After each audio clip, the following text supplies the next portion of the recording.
Ayo, everybody. Welcome to another Punk Perspectives. Today, I am going to be doing a song from the Anti-Heroes, the song Heroes and Zeros. And to talk about with me is no other than Mark Noah from the Anti-Heroes. Thank you, Mark. Well, thanks for having us. We appreciate it. Yeah. And before I kind of jump into it, I kind of was like reminiscing, thinking about when I first found you guys. I believe this is before like streaming and finding music was easy. And so I think you guys were on a split with the Dropkick Murphys. Oh Um, yeah. yeah. And there was like a lot of like it's when I started getting into like a more like working class, like kind of punk, if you will. So I'm probably like I was getting older, Agnostic Front, Dropkick, even like lower class brats. And then I came across you guys and it was real refreshing too, because one thing I liked about your band is kind of like my roots of punk was you tend to be very anti-authoritarian and called out kind of like everybody, you know? Well, I think that's if you want to have a real punk or street punk type of band, I mean, I think the tell it like it is factor is pretty important. So, yeah, and I think that's part of what makes it great, really. I mean, I love the irredentist spirit of the original punk, in its original incarnation. I mean, when we were younger, a lot of the Mohican guys or gals we would hang out with, their Liberty spikes. We thought of that like liberty, like the Statue of Liberty. Yeah, it makes sense too. And that's one thing I liked was refreshing is when I was through that age, there was a lot of like, anti-authoritarian, songs like, anti-Bush, anti-Reagan, which was all fine. I love it, think for yourselves, do all this. I love hearing all the different opinions. And then I remember this record, what caught me off guard was I think it's one of the first songs that kind of called out Clinton with Hurricane Bubba, things like that as well. So yeah. Yeah. Well, it's funny in a way because that's a pretty funny song, but we knew so much less then than we do now. I mean, if you were going to write that song over again, it'd be like a 5 hour song. And that's too long for a punk song, right? Yeah, it should be 2 to 2.5 minutes, but still, there's some. What the point I'm making is there's so much content related to that guy and his wife that it's just mind-boggling. I mean, it's. I remember back in the '90s saying in an interview, we're living in an era of unprecedented corruption, which is true, but I don't think back then any of us realized just how unprecedented and widespread that it was. Yeah. Oh no, no doubt. Sure, the it runs deep. And I want to ask that too. So you said when you were kind of listening to punk, what was some of your first like punk bands that like influences that called to you? When I'm an older guy, like a lot of us are, so I first got into punk music in the late '70s, early '80s, and I liked initially a lot of the English music. Like I liked the Sham '69, the Angelic Upstarts, the Sex Pistols, of course, the Clash, bands like that, and then started kind of getting deeper and deeper into it and staying with that kind of English influenced punk and really got heavily into the Oi side of things, when bands like Blitz and the Foreskins started putting out influential records. Those were some of the favorites of ours at the time, even long before we started the Anti-Heroes. That's why we kind of wanted to start a band in that direction, with those kind of influences. Very cool, man. Thanks. Yeah, and I love almost all those bands that you mentioned there too. All right, and then so getting into Heroes and Zeros. So this was like one of my favorites off of, which finally, when I was able to find the record, I was so happy to get it. And because before then, one of my friends only had the split, like I said. Um, this record starts off real fun. You got tradition, I think. Carte blanche for chaos and fun stuff, and then Heroes and Zeros really hit me, especially at that time, because I mean, a lot of the lyrics are very true. No one, we'll get into it and go, a little line by line, but it was spoke very true to me, and it was a nice call out. And I think in the song you call out like all the leaders too. We'll go through that, and then furthermore, hearing it today. I feel like it's kind of come back and almost means harder today from kind of some of the stuff that I've been witnessing going on. So, um, Sure. yeah, I'll pick your brain on it. So the first thing I always like to get into too, when you wrote this song, do you remember, was music first, lyrics? What was Antihero's style of writing music? The lyrics for this song came out first, and they were originally in a spoken word piece on the US Savoy Volume 2 comp that we made in 1992. And then they were added onto, the song kind of developed and grew a little bit. And then in the fall of 1994, I was in Pittsburgh for a work trip, and I was there over the Thanksgiving weekend. And my whole family is from Pittsburgh and come from, very kind of salt of the earth, working class background. Um, you know, like my father worked his way through college working at the U.S. Steel plant in Bethlehem, Pennsylvania. And my mother's side of the family were all part of the pipe fitters and plumbers union and stuff like that. And very, you know, kind of traditionalist working class Americans. And so in that weekend, I was able to rent a car, and it was right during the middle of the initial part of the giant sucking sound, so to speak, of all of the lifeblood of America's working class, prosperity being sucked out of America. It started in the 1970s, and I think a lot of people, even if they weren't aware of it at the time, they could feel the air getting sucked out of the room. And so by the 90s, it was really quite pronounced. And a good example of Pittsburgh's kind of power in terms of being an economic powerhouse, and that turning into prosperity and upward mobility for middle class Americans. In World War II, the city of Pittsburgh created more steel than both Germany and Japan combined, just the city. And stepping forward to the 1990s, in the 1970s, basically the world oligarchy had decided to shift the foundation of American or of their macroeconomic investment from the United States to cheaper labor markets in China and Japan and India. And they did that. And in doing so, they pretty much dismantled a very thriving industry that had been one of the foundations of working class and middle class upward mobility in America, which was always one of the cornerstones of what was known as the American dream. So basically, in that weekend of Thanksgiving of '94, I drove around and I went to where my parents grew up. I went to the borough of Bellevue, where my mom grew up, and I went to my dad's neighborhood, and I literally found the houses that they grew up in during the Great Depression. That's cool. And I went and I found the library that my mom used to read books at, because back in those days, most people the situation was so austere that people couldn't afford to buy books like you could buy a book today. And so they would go to the library and read books. That was entertaining.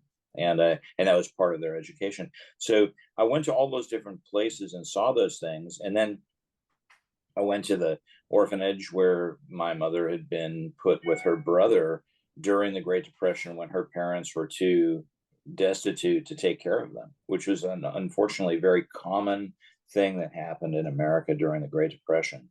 And so I kind of reached back in time and connected with parts of what my family had gone through, and I found the house. I remember my father used to talk about, on rare occasions, when he was 5 or 6 years old in the 1930s, when it was deep in the throes of the Great Depression, and the bank came to their house and threw them out on the street.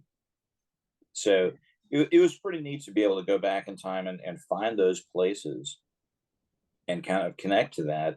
And then to see, where, the kind of thriving economy that existed after the Great Depression that brought my parents out of, living in very austere circumstances to being able to put themselves through college, working in that industry. And my father worked his way through um, college working at U.S. Steel in Pittsburgh, and so that was really neat. And then toward the end of the weekend, I drove through some of these incredibly palatial neighborhoods where the people who created those industries profited immensely from it. And I mean, there's mansions along the river in Pittsburgh that are like the size of an airport.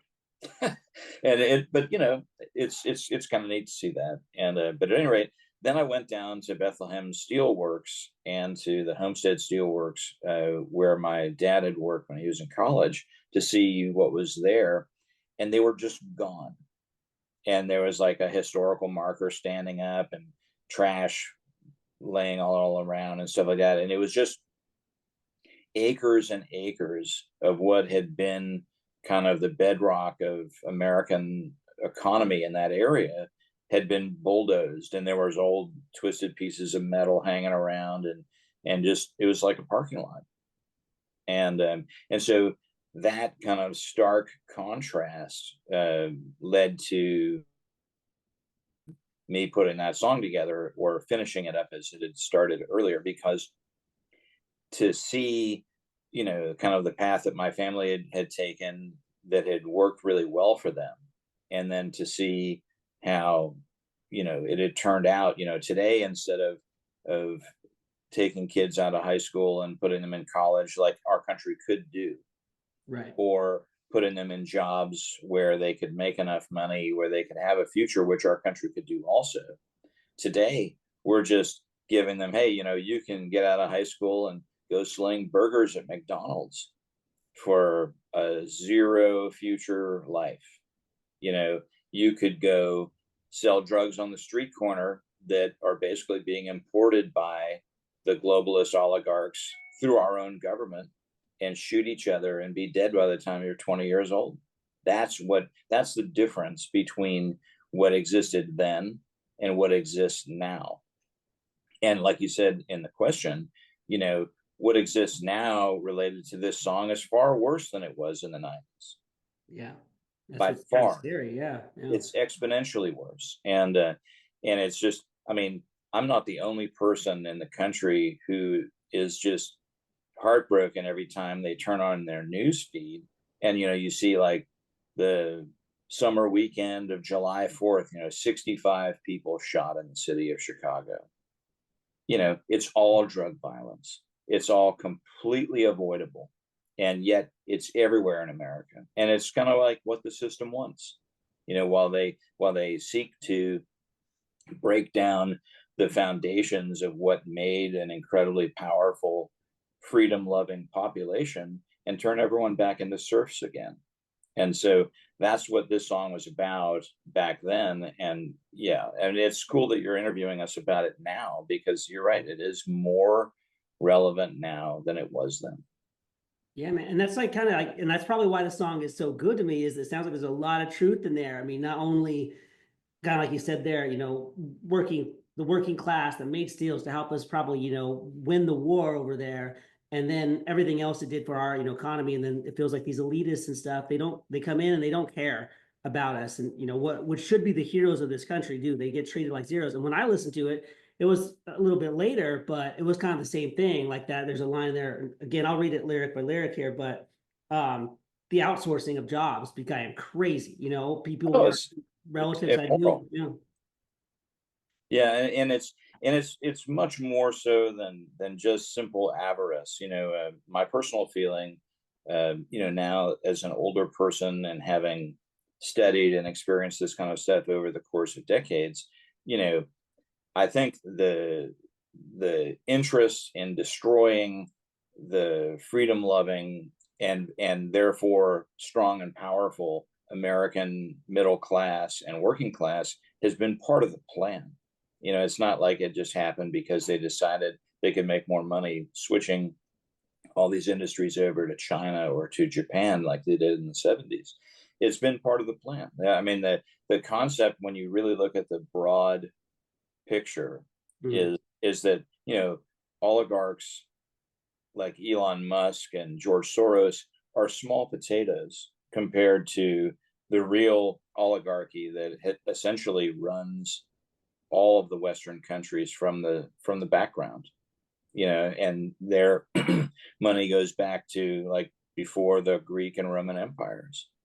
And that really is, it's distressing to see, because essentially America was created to break out of the grasp of the European oligarchs. That's why we threw the British out in the 1700s.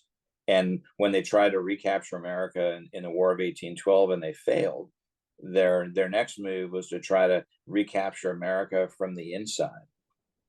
Mhm. And boy, it sure looks like they've succeeded at that.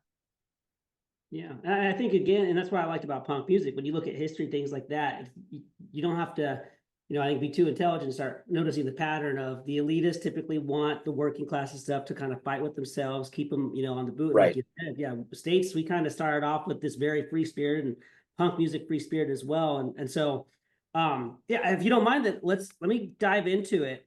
Sure. Go by lyrics. Quick question too. Who is that on the front cover? I always wondered that. Was that you as a, looks, who, do you know? That is not me. It's a funny story, and there's a lot of funny stories related to the anti-heroes, but we had a very good friend who we're still good friends with, who back in the pre-digital photography era, Mhm.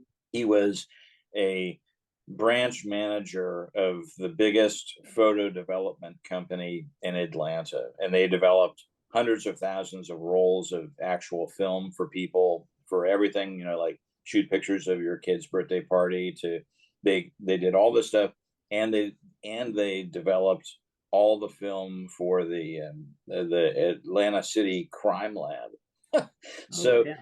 so what these guys would do, kind of like a movie like Office Space or something like that. They were a bunch of funny, kind of oddball guys. But when really crazy pictures would come through, they'd make an extra copy and keep it in a file just for laughs. And so when we were doing this record, I had that photographer friend of ours named Russell King go out with us and shoot some of the pictures. Like he shot the picture on the back of the record of the cow pies and the cows, and that, yeah, he shot that picture, and then he gave us access to his kind of like pirate photo library there at the camera shop, and they had literally hundreds of thousands of these hilarious photographs that, most of the stuff you wouldn't want to see, but that's where that picture came from. So I have no idea who that is on the front. He just Look, gave us, he let us use the picture, and it looked perfect for the yeah, setting. it looks like a happy kid. Yeah. All right, I'll get into the lyrics here too, and I think it's funny. Also, the lyrics come in; they start off in like order, and then it's like a Where's Waldo and where the song goes, because heroes and zeros jump over here. All right. Yeah, I did not do the layout for that record, so I'm not responsible for that. But typically for DIY stuff, it's often hard to find space for everything, and you got to kind of mix and match. But Yeah, I could imagine. interestingly enough, we never did any PR stuff on the net related to different songs that we did, but a lot of people put lyrics to these songs up, all over the place. And so, in preparation for this interview, I popped up a copy of the Heroes and Zeros lyrics, and part of it has been censored. And if you want to read what's in the jacket of the record, I'll tell you the part that's been censored.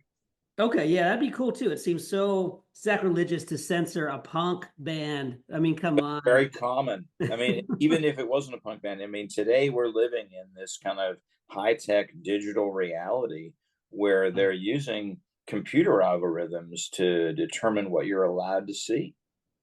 Yeah, yeah, And I hate that. I hate it. it's antithetical to the freedom of expression that punk defined way back when.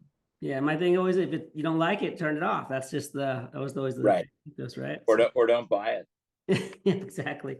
All right. I'll start off here. So, Heroes and Zeros, music and lyrics by the Anti-Heroes, 95. For all the wealth and all the waste of our rich Americans and their good taste, who elected Reagan and they were so pleased when he mortgaged our country to the Japanese. I want to stop right there and just kind of what was that little bit too? Because that's like a kind of like I think shot at Reagan and I kind of Okay, what's going well, on. the point there is that I like I said in a few minutes ago, I think that the world oligarchy determined that after 1945 and the Bretton Woods Agreement, where the U.S. dollar was made to be the world currency, after a few decades they basically started to decide it's time to unwind this, and there was a protracted and contrived effort to ship American steel, the American steel business. It actually started with President Nixon, but it continued on with President Reagan. They shipped the majority of the American steel industry, to include a lot of the giant equipment from those factories, to Japan, and that was in the 1970s and the 1980s. And so that's what that line is about, when he mortgaged our country to the Japanese, because the simple fact is a country that doesn't have a balanced trade with other countries can never balance its budget. That's a simple economic reality. And this country has had a radically unbalanced trade deficit with other countries for 40 years now. And now we have $36 trillion in debt. So that's what that means. It's essentially they were pleased when he mortgaged the country to the Japanese, which is true. Yeah, man. And people buying the debt at the time the song was written were the Japanese government. They at the time were the largest holders of United States Treasury bills, which essentially is just printed from thin air IOUs that the U.S. government has run on for decades now, and we're in the process of running right out of air. Man, thank you. See, the lyrics run deep. Thank you for doing this. All right, so then next bit here. Our taxes are money that was long ago spent. There's millions out of work, and No, that's wait. oh no, sorry, There's yeah. a line missing. Yep. Our taxes and money was long ago spent. The deficit has put our government up for rent.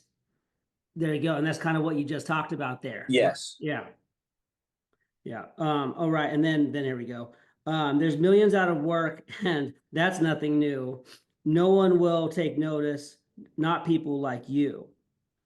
So that's again, I feel like that's something when I reheard it again, especially like around 2024, 23, I was like, man, that's even truer now. There's way more homeless and That's right. shit going on. Yeah. I mean, when you look at some of the mouthpieces for the world oligarchy, you get these kind of jackass pseudo intellectuals like Noval Harari from Israel, and George Soros and stuff like that. But they're like lieutenants or sergeants in a giant kind of amalgamation of financial power. But like Noval Harari said, what will you do with the working class, which the elitists look down on now and call them useless eaters? Like they don't produce anything; they're just useless people consuming things. And he said you should just give them drugs and video games. That's a quote from that sickening piece of crap. And so I mean, think about that. That's what they've done. They've transitioned this country over from a place where people could actually make a future for themselves, and have a productive life, and have a life that's enjoyable for them. They're changing it from that to a country where there's no future. Giant investment companies like BlackRock and State Street and Vanguard are on track to own more than 50% of the single family homes in America. And I mean, That's crazy. When you see that going it's on, it's just it is crazy, and it's a violation of the Sherman Act, which is the laws enacted in this country to prohibit that kind of monopolistic behavior and predatory financial behavior by the rich against the poor. yeah, And that, I mean, and like I said earlier, I mean, just look at any major city in America, and not only do you see this giant, panoply of homelessness and drug use and stuff like that, but it's like what John Lydon said or Johnny Rotten as he was called back then. This is the no future. This is what they're telling the middle class of the West after all the years of creation that the middle class did to create the West. Now they're saying there's no future. Fuck yeah. you. You don't matter. Yeah, there's such a disconnect too from like the elitists, and especially when you do like you say, you watch the news feed and stuff to like how they portray it. I remember recently on this like last election cycle where they came in and there was like this it was like this weird thing where they were like, people are voting this way or whatever to save 15 cents off butter or whatever. And that disconnect hit me so hard because for a long time, I'm sole breadwinner of my family. I'm the one working, and a lot of times we're paycheck by paycheck. But it was much more than 15 cents. It went to the point to where I was having to finance, my family's groceries to go through things because my kids have to eat. I can look at other stuff later, but that's like, and like Right. that's why that lyric says they're not for people like you. This deficit's it's like it's crazy what's going on. And like you said, it's kind of like a middle finger, like you It should is. care about this. Go And and the amazing thing about it is it's not just like you just said about the cost of food for an average person. It's not just that they're going to destroy the future that you might have, but they're also going to make it impossible for you to live in the present. I mean, if you take a gallon of milk, for example, you know, it's full of all sorts of steroids and chemicals and all sorts of crap you wouldn't want your kids to have. But if you want to get a gallon of organic milk, that's $10. right. Which means if you're talking about a family of four and you're going to go and shop for them in a way that keeps them healthy and happy, you're going to spend, like $1,000 or $800 a week. Yeah, that's it. It's definitely like this like middle finger feel. That's what's going on. Yeah. To where it's like either feed your kids poison, play your video games, like you said there too. They even quote this stuff, and I don't want to get too conspiracy thing, but this is the ethics of punk that I think like it's But always yeah, good but to it's call not a that out. conspiracy. It's not a conspiracy theory because it's no longer a theory. It's You something see that it. already happened. So it's just like that's just reality. Yeah, it's true. Like all these chemicals and stuff that they've now proven can cause cancer, stuff like that, but they still throw it in the foods. And yeah, okay, I'm gonna get going because I could probably ramble on there too for a bit. All right. So then the chorus is, yeah, heroes and zeros. Which one you gonna be? America is sinking, and you're sleeping in front of your TV. Um, it's not a simple matter of diction. Being politically correct is a contradiction. Truman, JFK, great leaders of old, Bush and Clinton crucified on a cross of gold. To jump that right there too, because again, I Okay, like well, to call both that's out. a reference to William Jennings Bryant, who was one of the few independent politicians in America who ran on the concept of financial honesty for America, and he had coined the term that we will be crucified on a cross of gold, meaning we'll become hopelessly corrupted, and that's what we have become. I mean, it's just, I mean, who would have known? Even when this song was written, I did not know that George Bush's father was the money manager for Adolf Hitler. I Right. didn't know that. But and it's not a conspiracy theory. I mean, it's kind of funny, a lot of pretty ignorant people, and there's not that many of them, but say you write a song and several 100,000 people listen to it. You're going to get people who like it, you're going to get people who don't like it, you're going to get people who are ambivalent, whatever. That's just part of being part of the music culture. But there's there are some people who, when you talk about things like this, they're like, oh, that's a conspiracy theory. That's crazy. It's not a conspiracy theory. And it's not even theoretical, it's fact. When we wrote this song, I had no idea that the elder Bush was such a corrupt crony of the Rockefeller family. I had no idea, but I know now. So, but at the Prescott same Bush, time, right? it was pretty, Or yeah, but it was pretty easy to see at the time in the 90s that George Herbert Walker Bush and his son and Bill Clinton were hand in glove. They were part of the same thing. They were the what everyone calls the uniparty. right. And yeah, they were crucified on a cross of gold. And if you took it even farther, I mean, America probably ceased to be a real democracy when the system had JFK's brains blown out on national television on purpose. That is a simple fact also. No conspiracy. The term conspiracy theory was coined by the people who perpetrated that crime. Mm-hmm. They wanted to use that term to denigrate the reputation of any person who pointed the finger at them. Like, oh, that person's just crazy.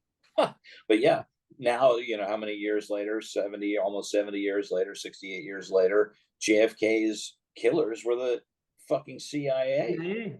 Yeah. I mean, and that's a great Oliver Stone movie too. Kind of got me thinking on things like this too. But again, one thing Yeah, I love on, and yeah. they shit all over him too. And they Mhm. were wrong. Just like in 92 when H. Ross Perot ran he was the last person after JFK to have a real honest run at the presidency in an independent way. And he said, hey, if we don't do something about the national deficit in this country, the country will become bankrupt.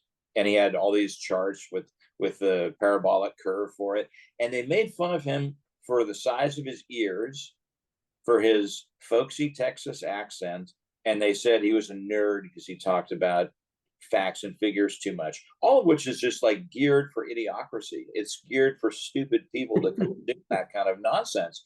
But everything he was saying back then was true, and it's really true today with this country. He said back then, if we don't get the deficit under control, we'll spend more on interest on the national debt than we do on all the other budget line items in the budget. And today, that's what we're doing. Yeah, and I like on this too is that you do have that call out to both blue team and red team. You say it right there. Oh, Bush and Clinton, so it's not like you're picking one side or the other. You're just calling it out for how you see it. And I remember playing it too is like some people, they become so team minded that they just hear like, oh, F Bush, whatever, or F, whatever. They get their teams, and so then they can't think further for whatever reason. yeah. But I like that about you. Yeah. You call Yeah. both out. Unfortunately, a lot of people have become victimized by the propaganda. And that's one of the lines. That's the line in the chorus. You're asleep in front of your TV. I mean, the vast majority of television programming is just that. They're programming the viewers to believe that, to be like that, to not be able to think clearly. Oh, and now it's worse. Now instead of TV, it's literally I got everyone you will ever see Right. sitting down. They're always on their phone. Yeah, I mean, people are reading it in the shower. Yeah, you can't be away from it. All right. Let's keep going. Boom, boom, boom. The American people are so tied down and bloated, complain, and they never even voted. When the ship is sinking, the rats wonder why. We got the best leaders money can buy. I love that last lyric too, because that seems. Oh, thank you. Well, it's just what we were just talking about, and like you said, it's not a matter of blue team or red team. I mean, it's a matter of how does somebody make $160,000 a year as a congressman and have a net worth of $480 million like Nancy Pelosi, Yeah. or like Mitch McConnell. I mean, there's no difference between feeble, corrupt people like Mitch McConnell, Joe Biden, Nancy Pelosi. What's the name of that piece of crap from South Carolina? Lindsey Graham. I mean, they're all wealthy beyond anyone's imagination. And yet they're all the same whores. Mhm. Yeah, yeah, like, they always want to push their agendas, these wars that we don't care about. I mean, Yeah, I all kinds mean, of stuff. never ending war. I mean, it's just unspeakably horrible. And it's the antithesis of what the American entity as a republic was created for. I mean, when George Washington ended his second term as president, the King of England said, George Washington is the most powerful man in the world now. And he said he could become the king of the world if he wanted to. And George Washington stepped down from the presidency like they had agreed to in the Constitution. And in his farewell address, said, we have to avoid foreign wars. Right, right. Yeah. And did Yet, he also speak against the two-party thing too, I think, right? Like, yeah, I mean, he was very much of a libertarian, like a lot of the original American thinkers were, who actually thought up and created a governmental system that would avoid the tyranny of the oligarchs from Europe. And but it was Ben Franklin who said, "A republic, if you can keep it." yeah, yeah. And certainly, I mean, talking about the forever wars, starting with World War One, but much more so after World War Two, it's just been a constant stream of manufactured conflict and Yeah. and and endless suffering for the average person in all the countries involved in those things, and endless profiteering for the oligarchy.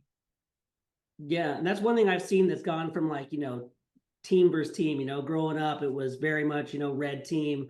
We got to stop the war, this forever war for, terrorism, et cetera, et cetera. And now it seems like it's switched to where it's, blue team wants, we got to stop, Russia, blah, blah. So it's like these wars are just they keep pushing the wars. And then it is both sides though, too. And again, it's so disconnected from what I think the working man, working class, the stuff that we actually care about and need addressed. I think that's 100% correct. And when you really look at the big picture of who's calling the shots in the world, you know, it's basically less than 300 oligarchical families from Europe. And the same people who funded and sent Napoleon to take Moscow and then sent Hitler to take Moscow they just tried to start World War III in the Ukraine. And nobody wants that. The Ukrainians don't want that. The Russians don't want that. The Americans don't want that. But the oligarchy wants it because their long macro political picture has always been that the entity that rules Eurasia rules the world. And Eurasia is the Eurasian landmass from Russia up to China, and which is the largest aggregation of natural resources in the world. That's what they want. And Europe is in a leadership crisis. You know what I mean? Because their oligarchy they're just completely incapable of doing anything because they're so incestuously related. And and basically, I mean, their economy is in the process of crashing, and all they've got is this kind of hysterical economic wish for war. Like war will pull us out of it, emergency spending and stuff like that. But of course, that's not what will happen at all. Just But I more mean, men, just ages 17 to 20 dying for yeah, them. and what they just tried to do was the most unbelievable thing I've ever seen in my life. Was in late November of 2024, where the oligarchs that are running the whole system authorized the Ukrainians to shoot American-made nuclear capable cruise missiles deep into Russia, knowing that the standard nuclear doctrine for Russia and for NATO is if there's a bunch of incoming missiles that are nuclear capable, you have to assume that they have nukes on them. Because what if you get hit with a nuclear first strike and you can't respond? So that's this world was the closest ever to nuclear Armageddon in November of 2024 that it has ever been. Like in the Cuban Missile Crisis in the early 1960s, at least there were competent adults in leadership positions. In 2024, it was like everyone was out to fucking lunch. Yeah, yeah. And the news always goes funny too, as you'll hear 1 minute, we got to put money into this because Putin's a mad dog. We don't know what he'll do. And then it's like, he'll never go to nuclear war. But so it's like, which one is it? And then, like you said, I don't want to really, risk my family and the world for which corrupt government controls this area of Donbass, stuff I don't even really know, it's like. Right. And that's but that's what they want. And the most amazing thing is the big picture part of it is A, this giant constant conflict, B, wear out and destroy Europe and America, and then allow the Chinese Communist Party to essentially take over the world. That's the big macro picture of that whole thing. And so, yeah, we should be, a lot of people are afraid to speak honestly about it, but in the small way that that each person has in their own way, people should talk about it. And that's why we put the Antiheroes back together again and made a new record, because this situation that has transpired in the last 60 years has been part of a plan to demoralize, destabilize, and destroy the freedom and the economic freedom of the West. So what we talked about in this song back in the 90s has all come true, to the point where the destabilization phase and the crisis phase is right here now. And that's what they want. They want to be able to destroy the future for everyone and replace it with tyranny. Yeah, that's again too. I'm happy you put out that record. And I like that you're putting some videos out with almost, I think, every song too. I was checking out. But like, and even that we can go into the F Hollywood song too. It's like there's so many more other songs that are coming true. But it was very refreshing to hear it when it came out, because I'm all for calling out authoritarianism and bad leaders and stuff. I love it. But you're one of the few bands that seem to call out both sides of it, if that makes sense. And that's the broader picture, and that's the real picture from what Yeah, from what I think you have to be honest about things, and in my lifetime, being honest has always paid dividends. Mm-hmm. I remember a few years ago, my daughter was 5, and she goes, "Daddy, you're fat," and I started laughing, and I said, "Well, it's true, but I'm working on it." And but at the same time, you have to be honest about things, especially when critical decisions are being made. And watching this country and the successes that we've had compared to other countries over the course of history, like over the course of the last 5,000 years, America is a spectacular, aberration. The vast majority of human existence has been lives under tyranny. I mean, before America, every country in the world was governed by an emperor or a king. Yeah, without free speech as well. And so we haven't gotten to what was censored yet. Let's see. That's correct. We haven't got to what's censored yet. Okay, because yeah, I want to dive into that a little bit. So let me get going here. So best leaders money can buy. Okay, then the chorus goes again, and then we have, and that's the meaning of the new world order, when they send your job south of the border. That line has been censored off the internet. They send your job south of the border? Which is exactly what has happened. Like look at Detroit and all of the automotive industry that has moved down to Mexico. Yeah. Or we west of the border, whatever you want to say too. I know Philippines, India, there's a lot of outsourcing. Oh, yeah, exactly. Wherever outsourcing has been the number one, kind of cause of decline of the American middle class. Yeah. Yeah. But yeah, that particular line is censored off of all the versions of this song that are on the internet. And like I said, we never put any of this stuff up there. Other people did, but the world censor has censored that line off the song. Again, it seems so sacrilegious to censor punk rock songs. Right. No. Like you're wearing a TSOL shirt, True Sounds of Liberty. That's what Mhm. that's supposed to be. That for me, that's what this kind of music. That was the allure of this kind of music back when we were young people. Yeah, yeah, and that's why I like that song. That band, they have a song about necrophilia and stuff, which is to me clearly a joke. And you either get it or you don't. And if you don't like it, turn it off or whatever. But it was just you can't have. To me, I've always thought like if you have limits on speech, then you don't have free. It's limited speech, and guess what? China has limited speech, right? Correct. Yeah, absolutely. I mean, I couldn't say that I would like a song like that, but I 100% think they ought to be able to write it, Mm-hmm. Yeah, sing yeah. it, and if it goes up, if the lyrics go up online, they should stay intact. Right, right. Um, yeah, it's crazy that they started censoring and doing that stuff, and then seeing some even like in that scene around like that when you guys kind of came back out to open some of the bands were, I guess, allowing kind of that censorship and stuff to come in because I don't want to get too far into it, but it's another song you have on the new record that has 1984 in it, where censorship was Right. crazy, and it's like you can't even say opinions here and stuff like this. And that's not even opinion though, that's a fact here. Jobs went south to Correct. what are we doing?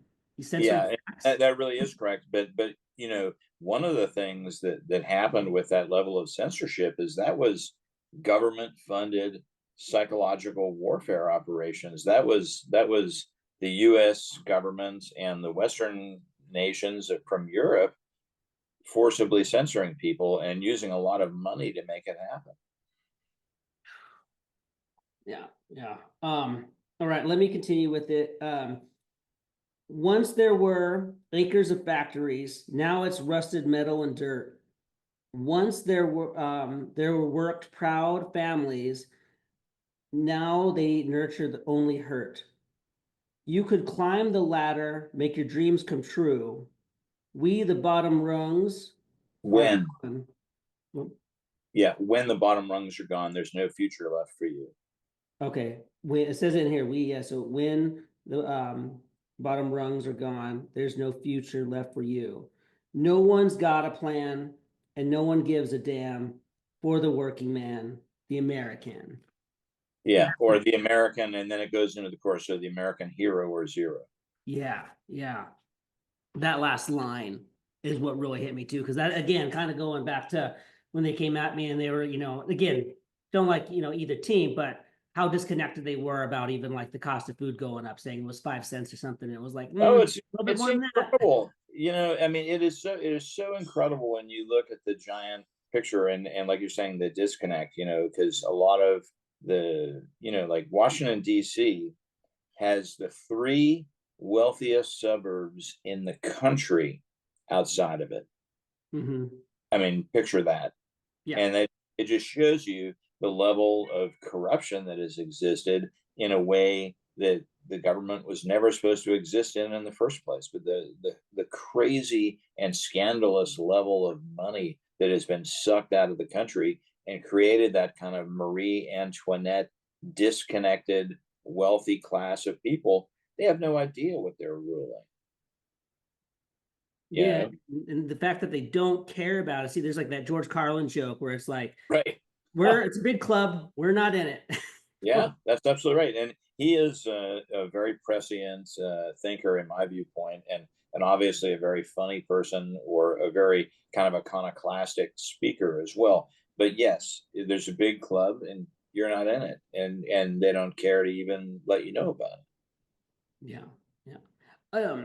So let me ask you, if you've been doing shows and stuff again, is that in your guys' like set list, that song again, or are you just playing? No, at this point in time, we have like 64 songs total, so you Mhm. can't put, like all 64 songs in a set list, or you'd be playing for like 4.5 hours. Yeah. So usually, what we do is we shoot for an hour or an hour and 15 minutes or an hour and 30 minutes of live time, and so we, have to pare down the total numbers of songs. So this song is not in the set list, but hey, next time we play live, if you're going to be there, we'll practice it up and play it for you.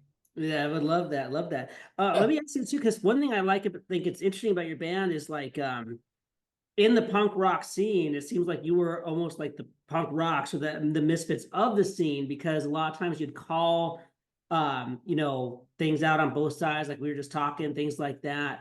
Um, do you feel like today, I guess, when you go around and you play in shows, is there like a big like misunderstanding of what your band is compared to like other, you know, within the scene? How's the feel?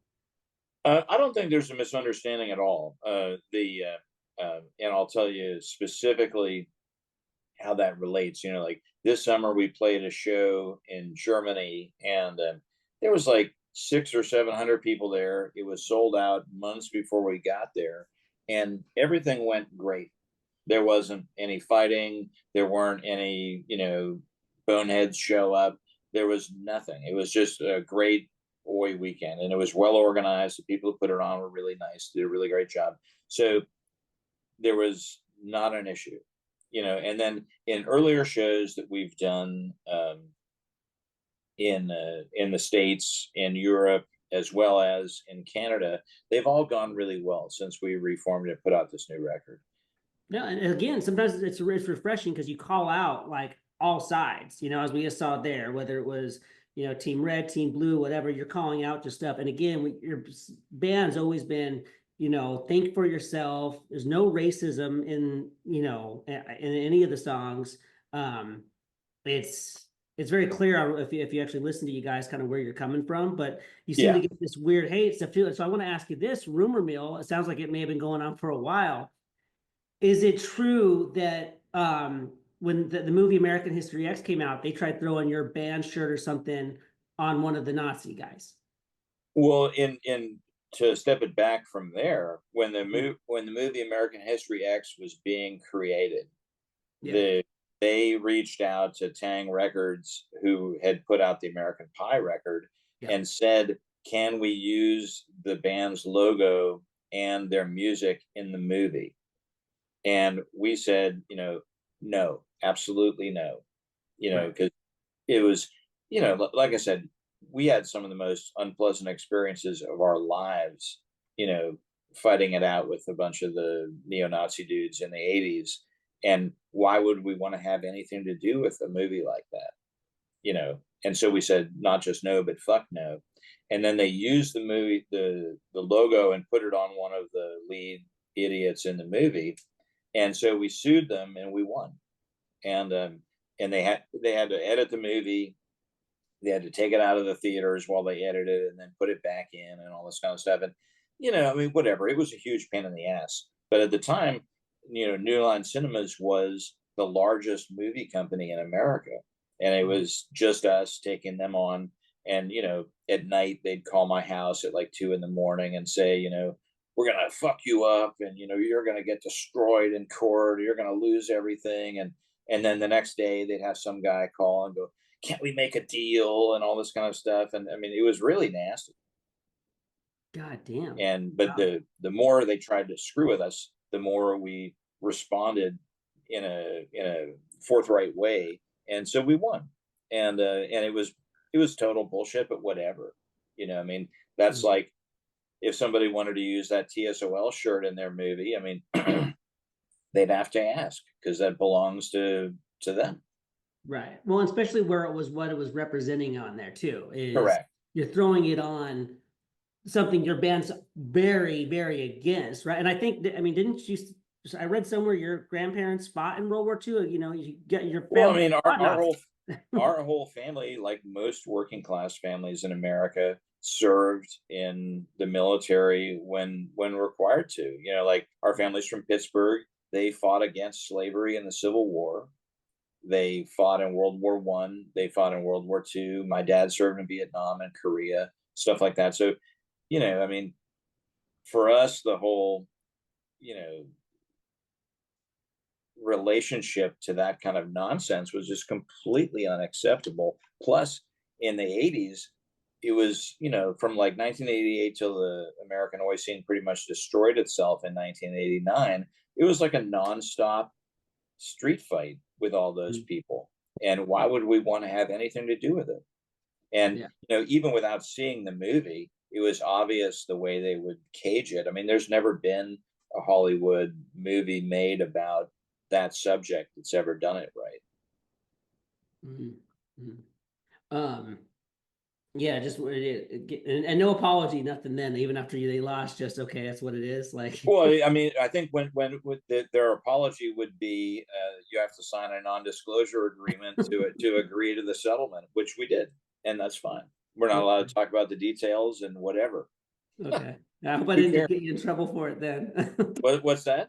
I said, I hope I just didn't get you in trouble for that then. No, I don't think so. I think it's enough time has passed that it's all water under the bridge. But yeah, it was very, very nasty, and they lost. Yeah, I And mean, weird too that they wouldn't understand, like, oh, I don't want my band to be on this thing, like, just make up a band or something. It doesn't have to be a real band, right? Like, right, like the movie Romper Stomper, all that music was fiction. yeah, man. Thanks for doing this too, going through line by line, getting that real meaning behind the song. Because again, I think it's a very strong working class song, one that kind of gets you a little bit angry or wanting to. Thank you. I appreciate that. I think content is what this kind of rebel rock is all about.